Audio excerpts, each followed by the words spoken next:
Ambassador Kale stepped off the transport ship and onto Kepler Station. The metal floor felt cold under his feet. His tall gray body moved with the grace that all Veltari possessed. He had done this job many times before. Meet a new species, study them, write a report. Simple work for someone who had lived 300 years. But something felt different this time. The humans had only joined the Galactic Defense Coalition 6 months ago. Their planet Earth was small and far from the center of the galaxy. Most species took decades to prove themselves worthy of military service. The humans had been fast-tracked through the process. Kale wondered why.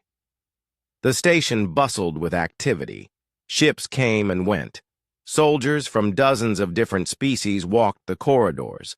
Kale saw the familiar blue skin of the Zorathi, the crystal bodies of the Nexum, and the floating forms of the Ethereal Council. But among them walked creatures he had never seen before. The humans looked fragile. They had no natural armor like the Corvan warriors, no energy shields like the Cylon, no enhanced strength like the Brutok. They were just soft flesh wrapped in simple clothing. Their skin came in different shades of brown and pink. Their hair was black, brown, yellow, or red. They seemed so ordinary. Kale made his way to the meeting room. Inside, 3 humans waited for him. The first was a man in a dark blue uniform covered with small metal decorations. His face was calm and serious. When he spoke, his voice was steady. "Ambassador Kyle, welcome to Kepler Station. I am Commander Jiho Kim." The human extended his hand. Kyle had read about this custom. He shook the man's hand. The grip was firm but not crushing. "This is Lieutenant Minho Park, our tactical specialist." The second human was younger, with sharp eyes that seemed to see everything. He nodded, politely. "And Dr. Yuna Choi, our xenobiologist." The third human was a woman with kind eyes and a gentle smile. She studied Kyle with obvious interest. "It is an honor to meet you all," Kyle said in careful basic. "I am here to observe your integration into coalition forces." Commander Kim gestured to chairs around a metal table. "Please sit. We have much to discuss." As they sat, Kale noticed something strange. All 3 humans seemed relaxed, too relaxed. When most species joined the coalition, they were nervous. They worried about proving themselves. They feared making mistakes. These humans acted like they belonged here already. "Tell me about your military experience," Kyle said, activating his recording device. Lieutenant Park leaned forward. "Earth has been at war with itself for most of our recorded history. We have fought with sticks and stones, swords and shields, guns and bombs, even atomic weapons." Dr. Choi added, "We estimate humans have been in armed conflict for over 90% of our civilization's existence." Kale paused. Most species fought wars, but 90% seemed excessive. "That is unfortunate. Constant warfare must have damaged your people greatly." The 3 humans exchanged glances. Commander Kim smiled slightly.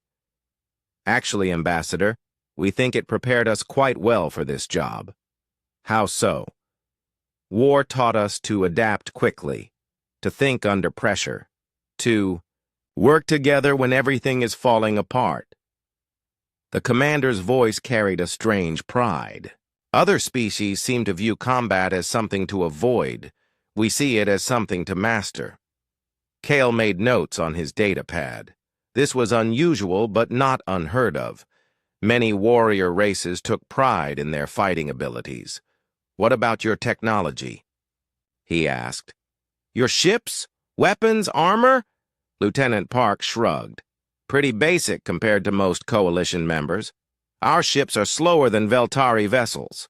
Our weapons hit less hard than Zorathi plasma cannons. Our armor is weaker than Corvan battlesuits. Then how do you expect to contribute to coalition defenses? Dr. Choi's smile grew wider.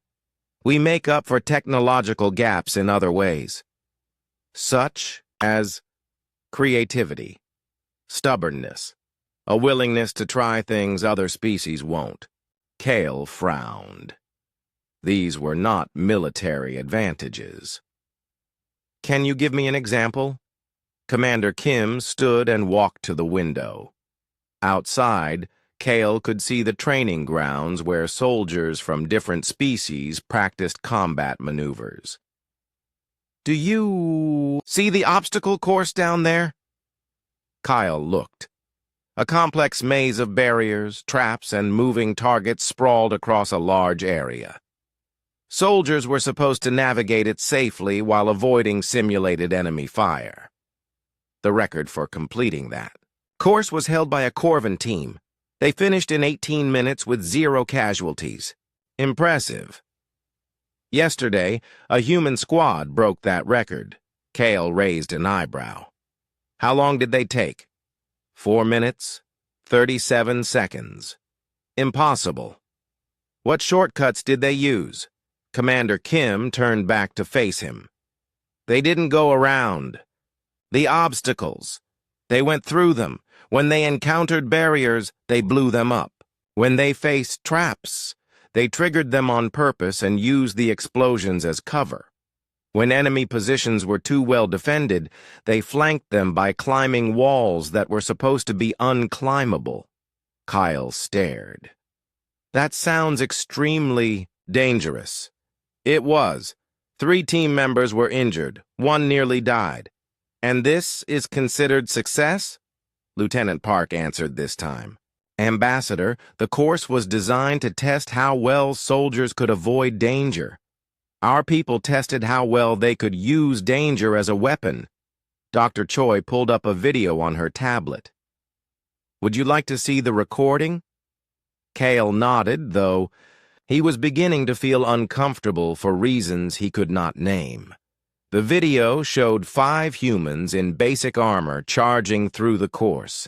They moved with a speed and aggression that seemed reckless. But their recklessness had a pattern. Every wild action served a purpose. When one soldier threw himself into a pit trap, he emerged behind enemy lines. When another ran straight into a wall of flame, he came out the other side with a stolen enemy weapon. Most disturbing was their behavior. They laughed. They shouted with joy. They celebrated near-death experiences like victories. They seemed to be enjoying themselves, Kale observed. Oh, they were, Commander Kim confirmed. After they finished, they asked if they could run it again. Kale felt something cold in his stomach. Fear was an emotion his people had evolved past centuries ago. But watching these humans treat deadly situations like games made him remember what fear felt like. Commander Kim, I must ask a direct question. Are your people mentally stable? The commander laughed. It was not a mocking laugh, but one of genuine amusement. Ambassador, we get that question a lot. The answer is yes, we are perfectly sane. We just have a different relationship with danger than most species. Different how? Dr. Choi answered. Most intelligent life develops fear as a survival mechanism. Fear keeps you alive by making you avoid threats. Humans develop something else along with fear. What? Excitement. Kyle looked at his notes. Nothing in his 300 years of diplomatic experience had prepared him for this conversation. He was beginning to suspect that observing human military integration was going to be far more challenging than he had expected. Outside the window, another group of human soldiers was setting up for training. They were laughing and joking as they loaded weapons that could kill them if handled improperly. Kyle shivered and wondered what he had gotten himself into. The next morning, Kale joined the human training exercises. Commander Kim had insisted he observe their methods firsthand. Cale agreed, thinking it would help him understand their unusual approach to warfare. He was not prepared for what he saw. The training ground buzzed with activity. Human soldiers ran in formation, their feet hitting the metal deck in perfect rhythm. But unlike other species who trained in silence or with serious concentration, the humans sang. Loud, rhythmic songs that seemed to energize them rather than distract them. Private Daeho Lee led one group through a minefield simulation. Real explosives were buried in the sand, programmed to stun rather than kill.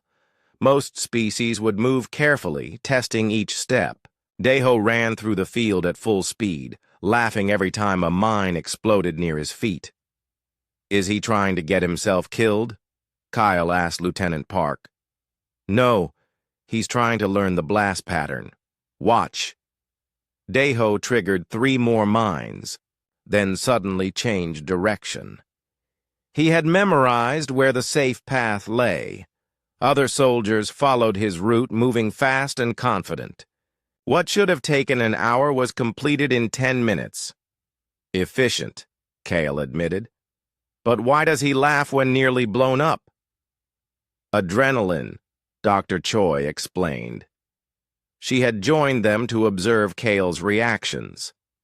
Humans produce a chemical called adrenaline when faced with danger. It makes us stronger, faster, and think more clearly. For many humans, the feeling is pleasurable. Cale watched Sergeant Sujin Nam assembling explosive devices. Her hands moved with practiced skill, connecting wires and setting timers. While she worked, she talked casually about her family back on Earth. "My daughter started walking last month," she said to her partner while arming a device that could level a building. "She keeps trying to climb the stairs, but she's not quite tall enough yet." Her partner, Corporal Minji Oh, smiled while checking the blast radius calculations. "Kids grow so fast. Mine just lost his first tooth." They discussed their children while preparing weapons of mass destruction. Cale found this deeply unsettling. "Do they not understand the danger of their work?" he asked Dr. Choi. "They understand it perfectly. That's why they stay calm. Panic leads to mistakes. Mistakes with explosives lead to death." Captain Hyunwoo Jian approached their observation area. His uniform was soaked with sweat and his face was covered in dirt, but he was grinning widely. "Ambassador Cale, perfect timing. We're about to start zero-gravity combat training. Would you like to watch?" Before Cale could answer, alarms started blaring. Red lights flashed throughout the station. An automated voice spoke over the speakers. "All personnel, battle stations, pirate attack on Convoy 77 Alpha. All available ships, prepare for immediate deployment." The transformation was immediate. Humans who had been joking and laughing suddenly became focused and efficient. They moved with purpose, grabbing weapons and racing toward their ships. But Kyle noticed something strange. They seemed excited rather than worried. "Finally, some real action," shouted Private Dongmin Che as he ran past.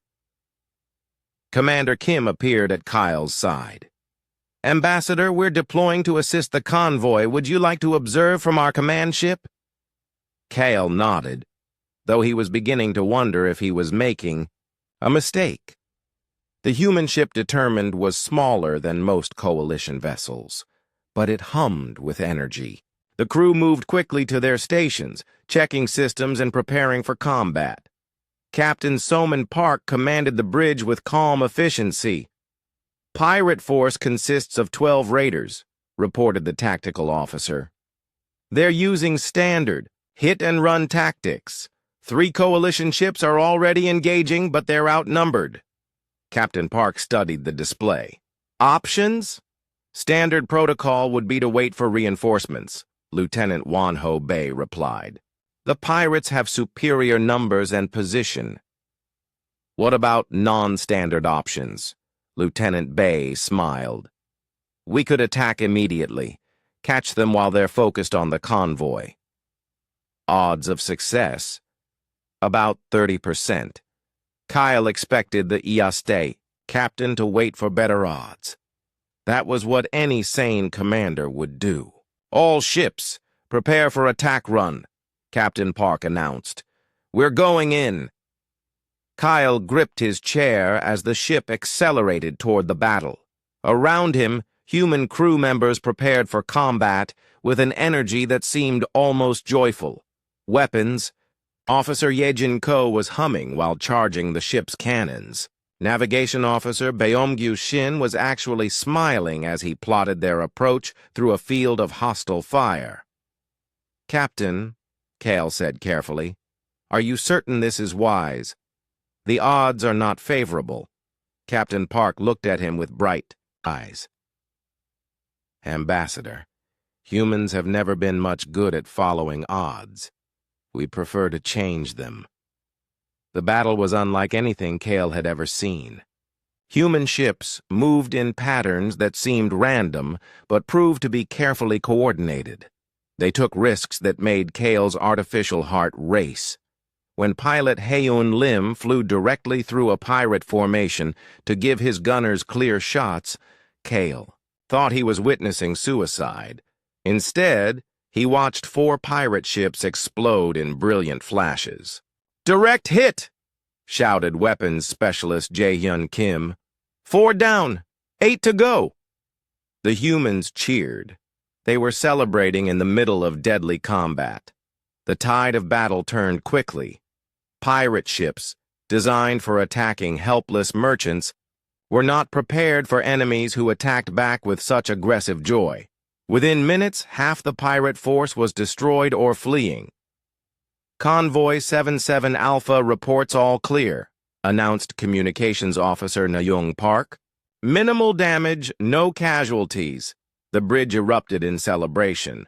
Humans congratulated each other, shared jokes about close calls, and immediately began planning improvements for next time. Captain Park turned to Kale. Well, Ambassador, what did you think of your first human naval engagement? Kyle stared at the tactical display showing debris from destroyed pirate ships. You won? We did indeed. Against superior odds. The best kind. And you all seem happy about it. Captain. Park's smile grew wider. Ambassador, we just saved a convoy, defeated 12 pirate ships, and got home in time for dinner. Why wouldn't we be happy? Kyle realized he was trembling slightly, not from the battle itself, but from watching the humans fight it. They had turned combat into something that resembled play. They took joy in situations that should inspire terror. Captain Park, may I ask a personal question? Of course. Do you ever feel fear? The captain considered this seriously. Yes, Ambassador, I feel fear. We all do. Then why do you seem to enjoy dangerous situations? Because fear tells us we're alive. And being alive in the face of danger, that's the most human feeling there is. As the ship returned to Kepler Station, Kale made notes on his data pad. But his hands were shaking too much to write clearly. For the first time in his long life, he was beginning to understand what fear really meant. And he was starting to fear the humans themselves. 3 weeks later, everything changed. Kyle was in his quarters, writing his weekly report to the Veltari Council when the emergency sirens began wailing. This was different from the pirate alert. These sirens meant something far worse. He rushed to the command center, where chaos seemed to rule. Officers from dozens of species were shouting orders in their native languages. Holographic displays showed star maps covered in red warning symbols. Admiral Ji-won Song, the human commander of Kepler Station, stood at the center of it all, her face grim but calm. What is happening? Kale asked Dr. Choi, who was monitoring communication channels. "The swarm has awakened," she replied without looking away from her screens. Kale felt his blood turn cold. Every species in the galaxy knew about the swarm. They were the nightmare from the galactic core, the ancient enemy that had slept for 10,000 years. Countless worlds had been devoured before they finally went dormant. Everyone hoped they would never wake up. "How many ships?" Kyle asked. "We don't count ships with the swarm," Admiral Song answered, overhearing his question. "We count solar systems. Long-range sensors show they've consumed everything in the Vega system. That's 12 planets, 3 space stations, and approximately 50 million lives." The main display showed a 3-dimensional map of local space, red zones marked areas where the swarm had been detected. The red was spreading fast. "Coalition Fleet Command is ordering all forces to fall back to defensive positions," reported Commander Jiho Kim. "They're abandoning the outer colonies." "How long until they reach the core worlds?" Admiral Song asked. "At current speed, 6 weeks," Lieutenant Minho Park calculated. "Maybe less if they split their forces." Kale watched as ship after ship reported retreating from swarm contact. The Corvin Third Fleet was pulling back from the Altair system. The Zorathi Defense Force was abandoning 3 border worlds. Even the mighty Nexum Empire was withdrawing their crystal ships to protect their home territories. "What about Earth?"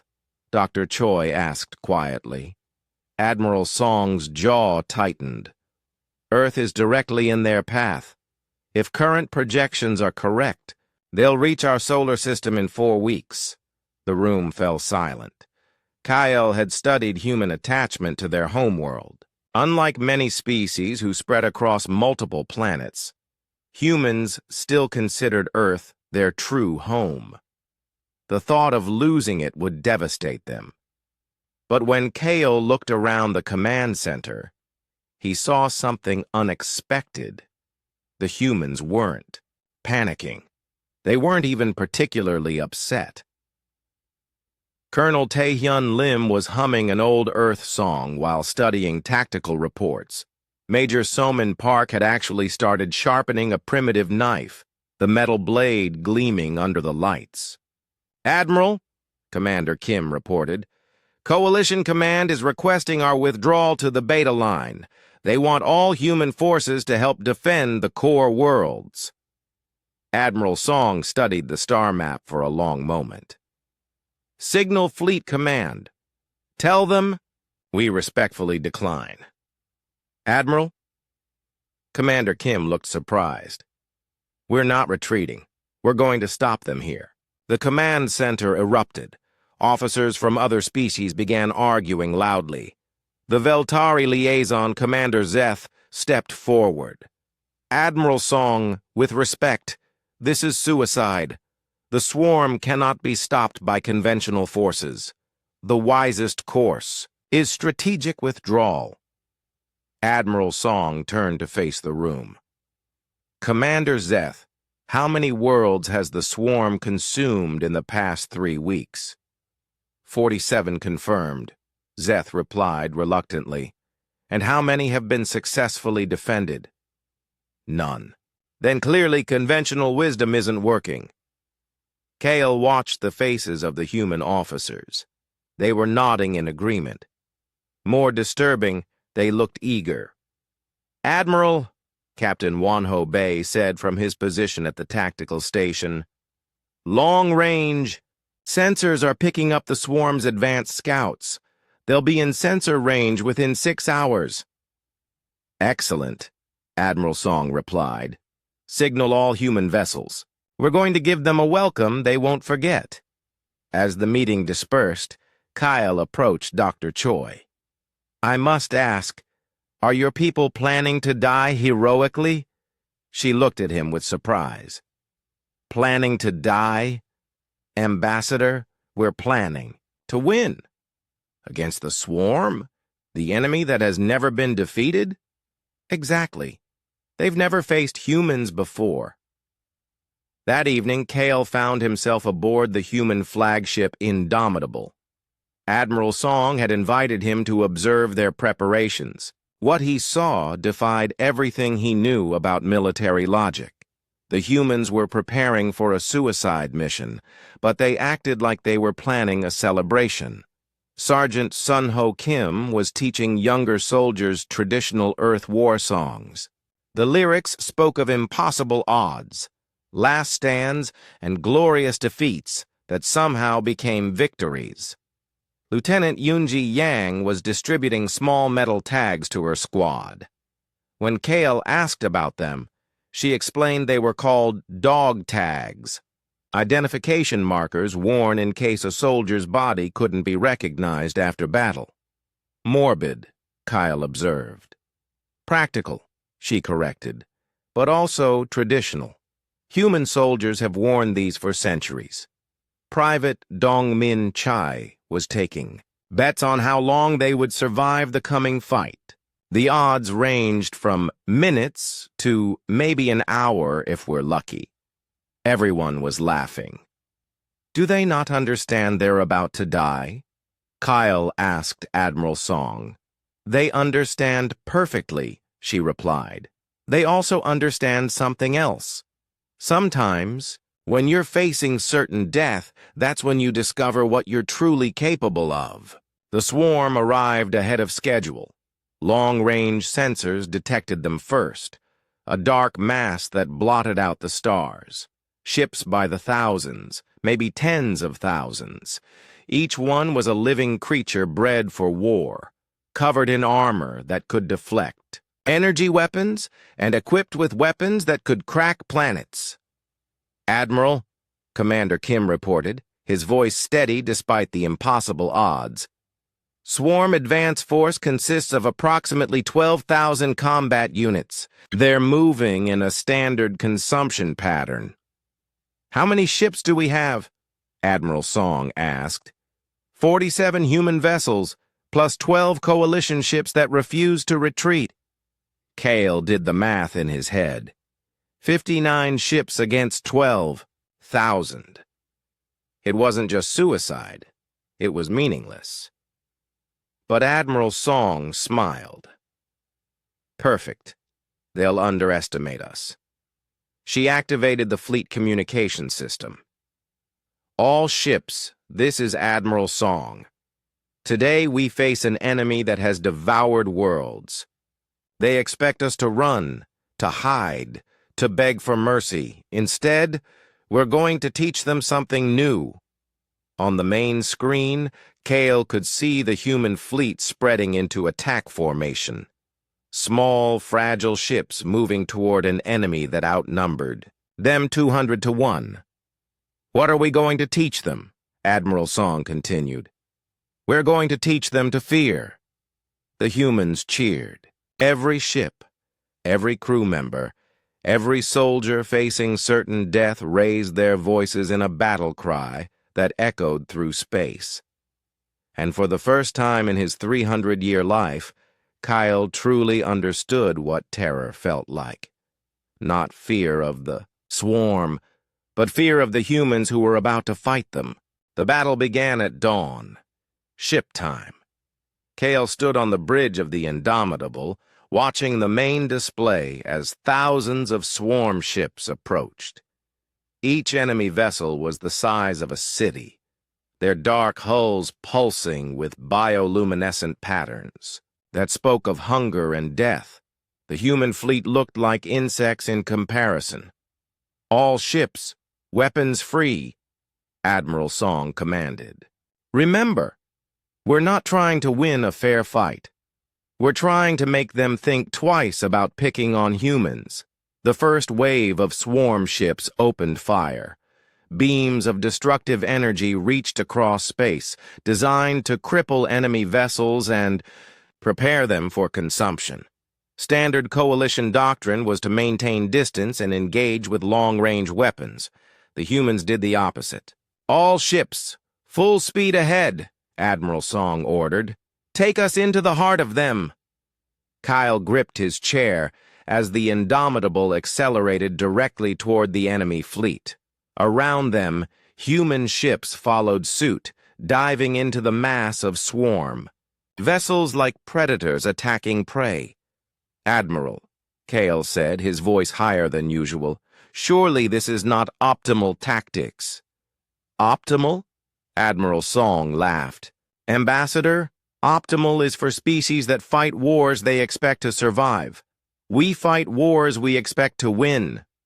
Lieutenant Minseok piloted his fighter directly into a formation of swarm interceptors. Instead of engaging them in traditional dogfighting, he rammed his ship into the largest enemy vessel while screaming something in an Earth language that sounded like pure joy. The explosion took out 4 swarm ships. "Just took down 4 hostiles with a suicide run," reported Tactical Officer Seojun An, as if this was perfectly normal behavior. "Good for him," Admiral Song replied. "Mark his position and send flowers to his family." Cale stared. Flowers? Earth. Tradition. "We honor our heroic dead." "But he just killed himself." "No, Ambassador. He just killed himself and 4 enemy ships." "There's a difference." On the tactical display, Cale watched human ships engaging the swarm in ways that defied military logic. Destroyer, tenacious, commanded by Captain Ji-hoon, flew directly through a swarm capital ship's energy beam to get close enough for a point-blank torpedo strike. The ship was heavily damaged, but the swarm vessel was destroyed. Corvette Defiant used its own hull as a shield for 2 other ships, taking devastating fire while its companions flanked the enemy. The ship was lost, but its sacrifice enabled the destruction of 6 more swarm vessels. Sergeant Hyejin Shin led a boarding party onto a swarm bioship. Instead of trying to capture it, they set off explosives throughout the vessel's nervous system, turning it into a weapon against its own fleet. "They're magnificent," Dr. Choi said softly, watching from her position at the science station. "They're insane," Cale replied.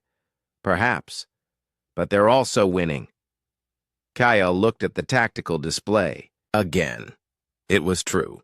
Despite being outnumbered more than 200 to 1, the human fleet was actually gaining ground. Swarm ships, designed to fight enemies who valued survival above victory, were unprepared for opponents who treated death as just another tactical option. "Admiral," Commander Kim reported, "the swarm is shifting to defensive posture. They're pulling back." "They're what?" Cale couldn't believe what he was hearing.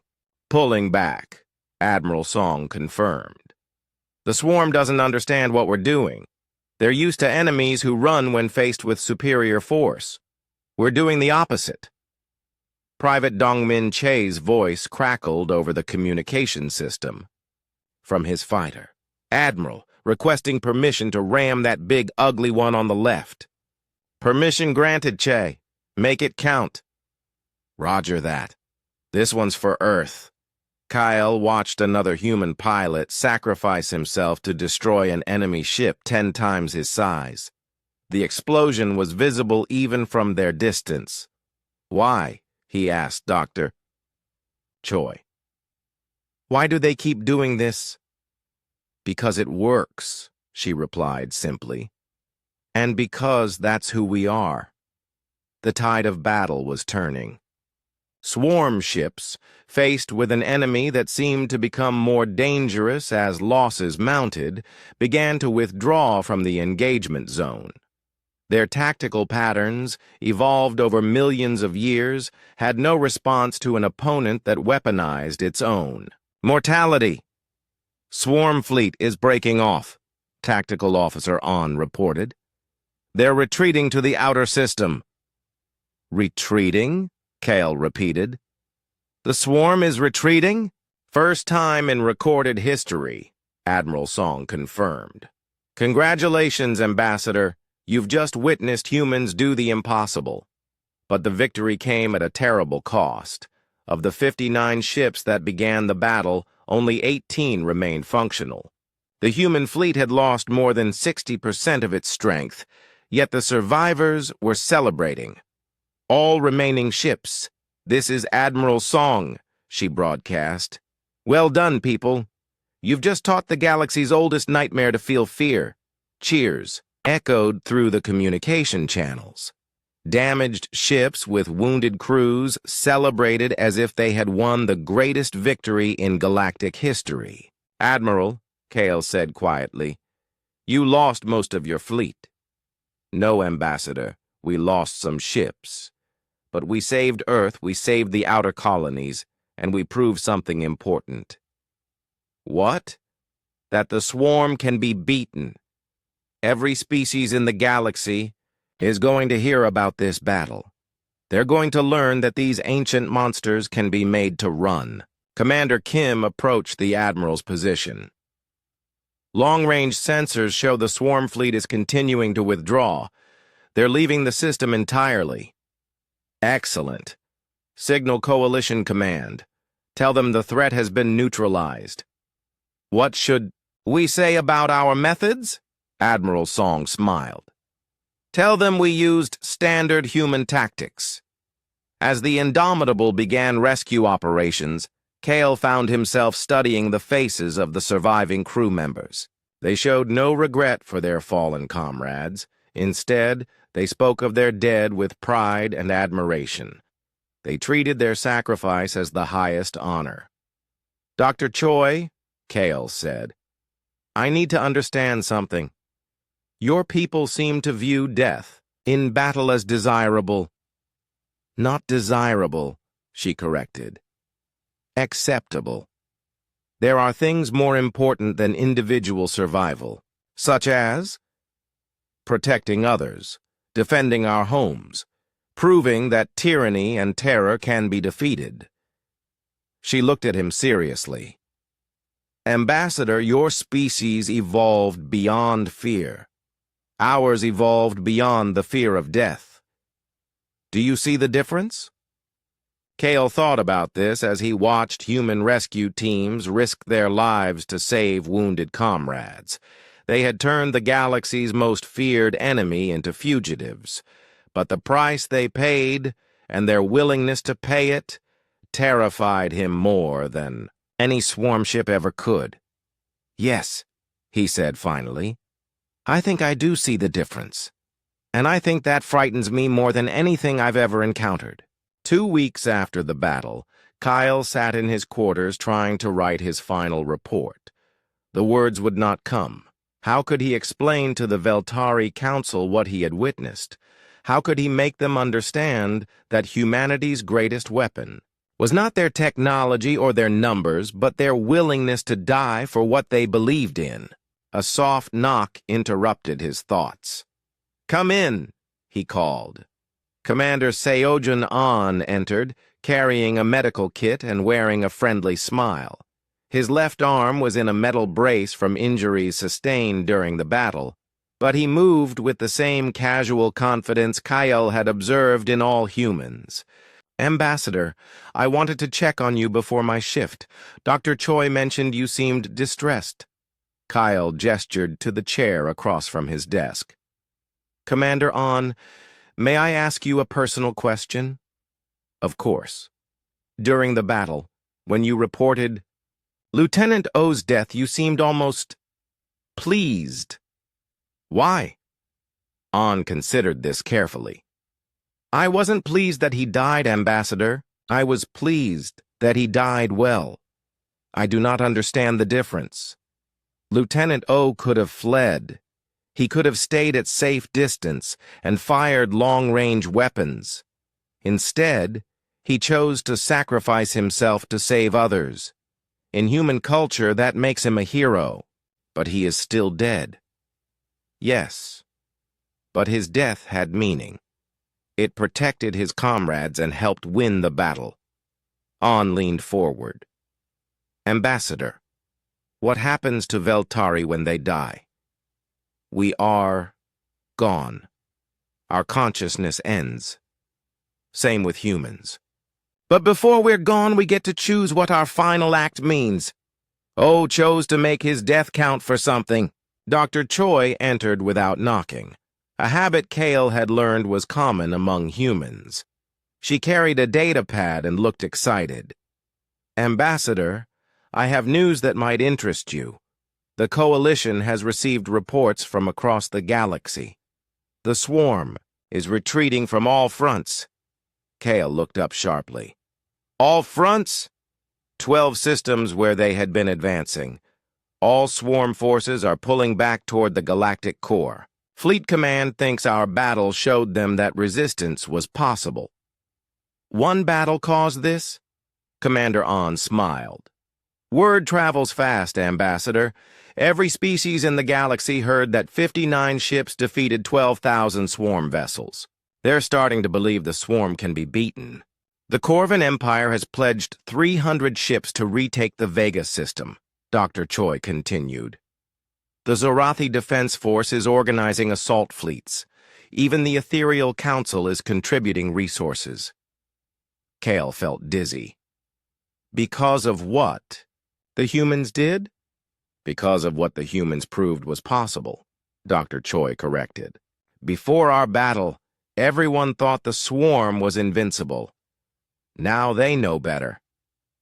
But the cost. 41 ships and 800 lives, Commander An said quietly. We remember every one of them. Their names are being carved into the memorial wall at Earth's orbital defense station. And you think this was worth it? Those 800 people saved billions of lives across dozens of worlds, Dr. Choi replied. Yes, Ambassador, it was worth it. Later that day, Kyle visited the human recreational area. He needed to see how the survivors were coping with their losses. What he found challenged his understanding once again. The humans were planning a celebration. Private Ji-hoon. So was organizing a party to honor their fallen comrades. Corporal Hyejin Shin was teaching other soldiers traditional Earth war songs, the same songs they had sung before the battle, but now they sang them as memorials. Ambassador, Private, so called out when he saw Kale. Perfect timing. We're sharing stories about our friends who didn't make it back. Kale joined the circle of soldiers. They sat on the metal floor, their voices soft but proud, as they remembered their dead. Lieutenant O always wanted to see the rings of Saturn, one soldier said. He used to talk about taking his daughter there when the war ended. Sergeant Kim made the best coffee in the fleet, another added. He said the secret was adding a pinch of salt. Captain Bay saved my life twice during training, a third soldier contributed. I wouldn't be here without him. They spoke of their fallen friends with love and respect, but also with acceptance. Death in battle was not a tragedy to these people. It was a choice their comrades had made with honor. Do you not grieve? Kyle asked. Of course we grieve, Corporal Shin replied. But we also celebrate. They lived well and died for something important. That's not a sad story, Ambassador. That's a good story. Admiral Song found Kale later that evening, alone in the observation deck staring out at the stars. Having trouble with your report? She asked. Admiral, I have observed your species for 2 months. I still do not understand you. What specifically confuses you? Your relationship with death. Other species fight to survive. Humans seem to fight to die meaningfully. Admiral Song joined him at the window. Ambassador, let me tell you about my grandfather. He fought in a war on Earth long before we reached the stars. His squad was trapped behind enemy lines for 3 days with no food and limited ammunition. What happened? They held their position until reinforcements arrived. Half of them died, including my grandfather. but their sacrifice saved thousands of civilians. A tragedy. No, Ambassador. A choice. My grandfather could have retreated. He could have saved himself. Instead, he chose to stand and fight because something was more important than his individual survival. What? The future. His children, their children, the generations that would come after. He chose to die so they could live. Admiral Song turned to face him. That's what makes humans dangerous, Ambassador. We're not afraid to die for something greater than ourselves. And once you understand that about us, you understand why the swarm retreated.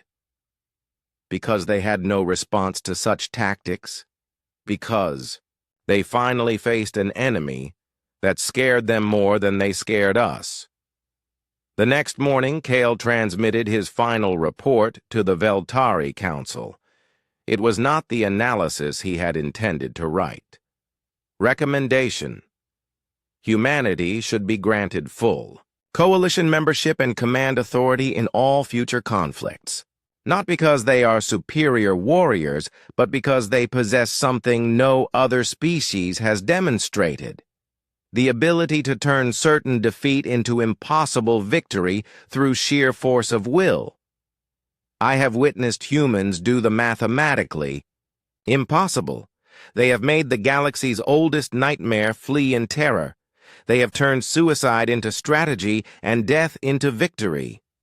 More disturbing than their tactical abilities is their psychology. Humans do not fight wars to survive them.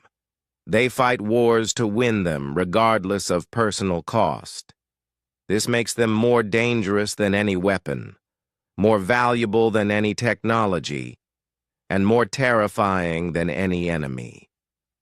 My final observation: standing with humans in battle was my first encounter with genuine fear. Not fear of our enemies, but fear of our allies. They have made me understand that there are things worse than death, such as facing an enemy that welcomes it. I recommend immediate, full integration of human forces into coalition command structure. And I recommend that we never, under any circumstances, find ourselves on the opposite side of a conflict from them. As he prepared to leave Kepler Station, Kale passed the human training areas one final time. A new group of soldiers was practicing combat maneuvers, laughing and joking as they prepared for battles that might kill them. One of them, a young private named Hyunjin Lee, waved cheerfully at him. "Safe travels, Ambassador. Come back and visit us sometime." Kyle waved back, then hurried toward his transport ship. He had seen enough. Behind him, the humans continued their training, preparing for the next impossible battle they would somehow find a way to win. And across the galaxy, the swarm retreated deeper into the galactic core, no longer certain they were the most dangerous predators in the universe.